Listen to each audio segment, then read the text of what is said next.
Merry Christmas! Merry Christmas! If you're watching Pleasure Beach Experience on Christmas Day, then thank you very much. This is Roller Coaster Chat with Scott and Mike, and today we're analysing the 5 best new creds that we went on in 2022. How many new creds did you do this year? It's about 40, I think it's 43.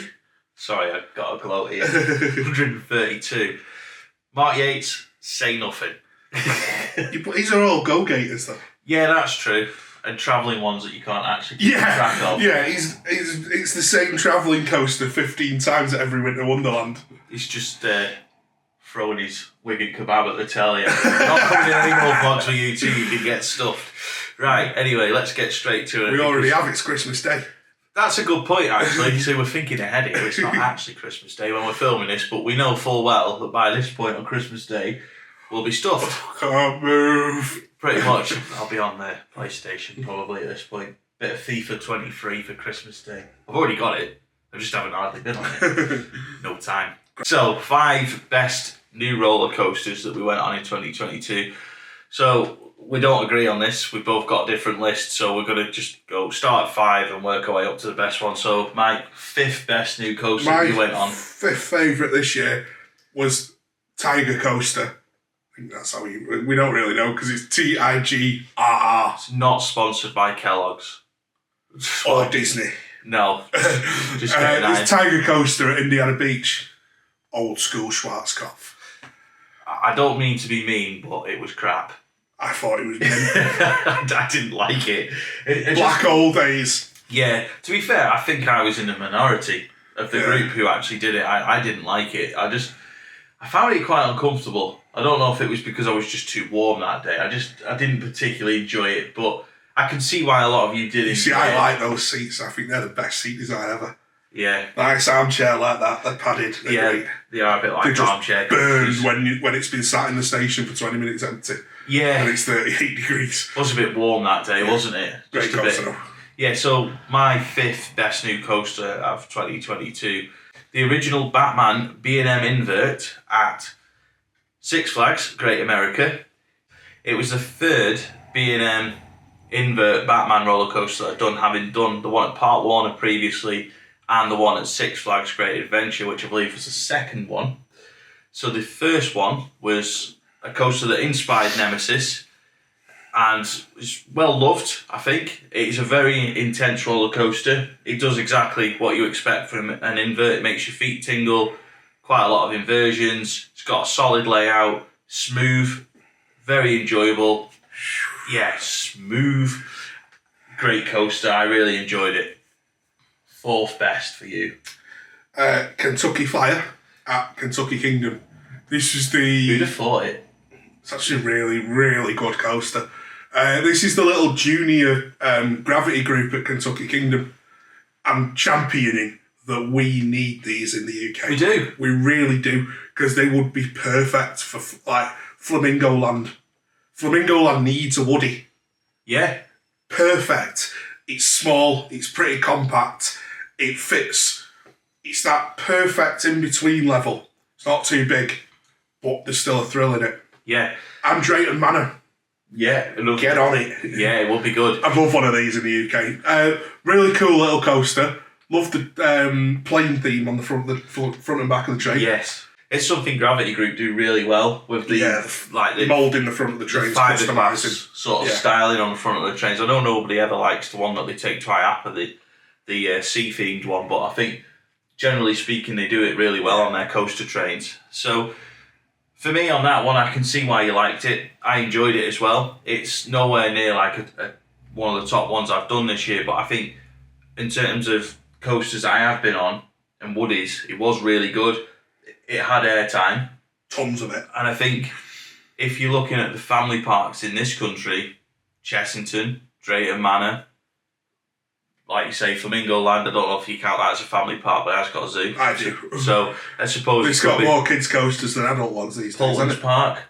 Yes. There's 4 parks that I'd really like. I thought about Polton's, but yeah, again, fits perfectly. I've said this. Step-up coaster. Yeah, definitely. And do you know where else I think one of those would be great? And I think that I've said this in vlogs at this place, Southport Pleasureland.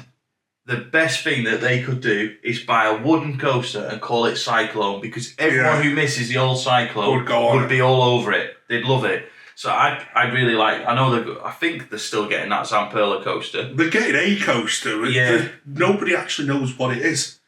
No, anyway, it's a big mystery, that one, but I think it'd be perfect if they got something like that. There's 5 parks at least in this country that I think a Kentucky Flyer type coaster, even if it was a clone, would be superb. Anyway, what's your number 4? I don't know. It's Renegade. Back on topic. Renegade at Valley Fair. Now, I think we discussed this one in the America video recently, and it was one of those coasters that when I saw it on a YouTube channel in 2007, I think it was, when they were building up to it opening. I think it was 2007 Christmas I actually watched it, and it was opening in 2008, something like that anyway. I remember watching it and thinking, wow, that looks like a brilliant modern wooden roller coaster. And it really opened my eyes to the fact that modern wooden roller coasters were a thing. Exist. And it was like, oh, I really want to go on that. I remember constantly trying to recreate its first drop on Roller Coaster Tycoon whenever I played on it. And I never thought I'd get to go on it. So having been on it now, it's like, that is probably its drop was really good, wasn't it? The first drop was incredible. But the airtime was incredible throughout. It was well paced. It was raucous. And I think it's one of those coasters that if I could go on it more often, I absolutely would do. Yeah. But getting to Valley Fair is a long way away. Nowhere. And it's not an easy park to get to. No. It's not as easy as getting to somewhere like Florida. It's really difficult to get to it. But it was a great coaster. And if I ever get to go on it again, I will be a very happy man, because definitely one of the best coasters I've ever been on. But especially one of the best new coasters I went on this year. Number 3. Mr. Freeze Reverse Blast at Six Flags St. Louis. This was brilliant. Partly because we got our group ride on it. Yeah. We had the group ride. Now the group element made several of these coasters that are in my list here, because they're all from the American trip this year. Check back to our video a couple of weeks ago for our rundown of that. Link at the top of the screen. Not done that for a while. But because there was a big group element to it, the fact that we were taken to the ride before the park opened, watched it test. Yeah. And you stand in the station and watch this train just absolutely rocket out of the station backwards. Yes. It's brilliant coaster. For all the knocking that these Premier Rides limbs get, I thought it was a brilliant coaster. I didn't think it was rough in any way. Oh, no. A little bit of a vibration. It was not smooth, but it wasn't rough smooth either. But it was not every coaster has to be B&M smooth to be brilliant. Hey, not all B&Ms are smooth. Not all. In fact, the B&M smooth coasters are probably the worst. So, in most cases. But anyway, I digress. I enjoyed I thought the whole layout of like how the top hat and the spike worked was brilliant. And I'm always one for the coaster that does the reverse vertical hang time. Yeah. So it backs you up a spike and then hangs you. Yeah. They're always brilliant. I love Stuntfall for that. Yeah. No, it was a really good coaster. And I feel like, say, the group dynamic in the morning in that station, it was just excellent. Also, the extra click when my seatbelt nearly wouldn't do up. I believe I helped you with that. You might have done. Yeah. I think I just walked past you and I saw you were struggling, just clunk, get in. We sort of, between me and the ride up, we were trying to squeeze the restraint down to click the seatbelt, and he just walked past. I just walked past and I saw what was going on, and obviously I've seen this before you, and I thought, he's not going on this. And I just walked past. I thought, I'm not going to tell you. I just walked past and slammed the restraint down. And the ride-up was kind of like, cheers, mate. You just did me a big favour here. And I know you shouldn't interfere with stuff, but I knew that you were struggling to get on. And I thought, I didn't want you to miss out on it. I really didn't. And I thought, I'll give it a go. It's a dreadful seat design. Yeah, it is. Those shin guards are ridiculous. There's no need for them. They don't do me any favours on them coasters whatsoever. I think they do anyone any favours. I think the one thing that Premier Rides do get knocked for a lot is their train designs, because I don't think they've quite mastered the comfortable restraints yet. No. Because on their newest rides over in Florida, they've got what they call comfort collars, which are anything but comfortable.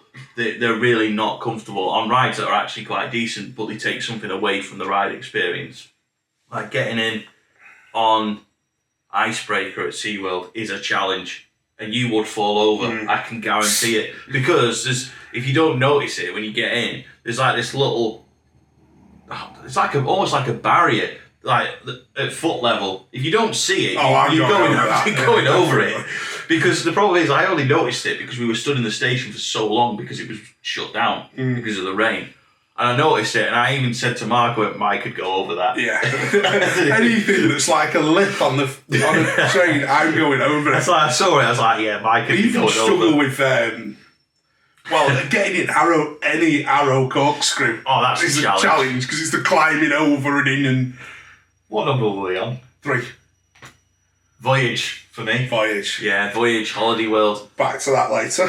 Absolutely incredible roller coaster.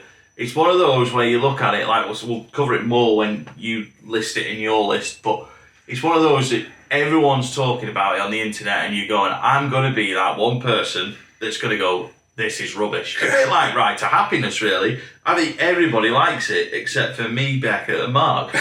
And it's like, I'm sorry, it's just my opinion, but I honestly thought it'd be the same with Voyage. I thought, I am going to be that person again. I am that with the whole world. Yeah, I was that person with Steel Vengeance. I am that person with Ride to Happiness. And I thought, well, why not add another one to the list? Yeah. But no, it's I really enjoyed it. It's one of the best roller coasters in the world. There's no doubt about it. I think I even said that in our PLV halfway through. I'm like, this is the best coaster ever. Until 2 others got involved. But I'll get into them shortly. What's your second one? Number 2, we've already heard from it, is Renegade. Oh, yes. Renegade, a great coaster. Like we said, it's the thing is, to me, all the GCIs I've ridden, more or less, bar 1, maybe 2, I absolutely love. I think the way they approach building the coaster and designing the layout is brilliant. I love the really quick hops, switchbacks, that kind of thing. Yeah. I think it's brilliant. I think their trains ride them really well, which always helps. They do. Especially the newer versions of the trains. And Renegade was one I was a bit nervous about because I honestly didn't think I'd get on it. I'd sort of, when I went through going the week before, and I'd sort of resigned certain coasters, I'm like, won't get on that, won't. And that was one of the ones I put on it. Yeah. Then this lot come and go, oh no, the seats are massive. Jumbo seats. Yeah, they are huge. When you compare them to Wickerman's, they're tiny. Jumbo seats, that's where it's at. What are we on, number 2? Number 2. I'm going to go with Iron as my second favourite. It probably is better than the next coaster I'm going to talk about, but it doesn't have the whole package that the other coaster has. But Iron Gwazi, first go, stood in the air gate, said to Mark, not going to enjoy this. It's going to be too much for my thighs, not going to enjoy it. Prefer RMCs at the front, generally speaking. First go, back row, absolutely loved it. So we went round, did it again at the front, absolutely loved it. I really enjoy Steel Vengeance now, more than I'd ever done before after this summer. But there's just something about Iron Gwazi that is just better. And I don't know what it is. I think the death roll on it definitely adds to it. I think having a couple of night rides on it helped as well. But the airtime, the intensity, inversions, the layout, everything about it is an incredible roller coaster. And I do think it has to be up there as one of the best roller coasters in the world. And this, for me, is why I kind of find it difficult to judge something like Ride to Happiness, going back to that, as one of the best coasters in the world, because I just don't think it's anywhere near the level of any of the RMCs that I've done. But it's nowhere near like Voyage either, or the next coaster I'm going to talk about. But that I'm going to do a Ride to Happiness full review soon, which I will be as fair as possible. What's your number 1 for this year? The Voyage. Yeah. The Voyage.